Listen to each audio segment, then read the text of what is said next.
በሽታው ሀያለው በሽታው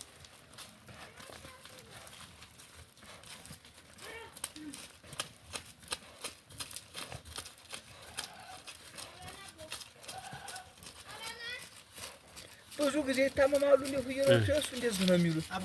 ኧረ እባክህ ወላሂ አንድ ጊዜ ለራሱ ሁለት ግልገሎች እኮ ነው ምናምን ይዞ መተው እዛ አንድ ዳልቻ ትተርፋለች ምናምን ብሎኛል ያለው ያቺን ያን ይችኛት ሙቀቷ እንትን ብሏል ያልከው አልዲያነችም ሞተቻችኛት አይደለ?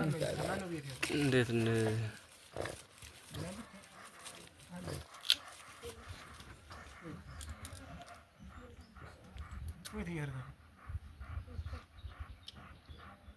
ባባ ወግዲ እንዲያበላ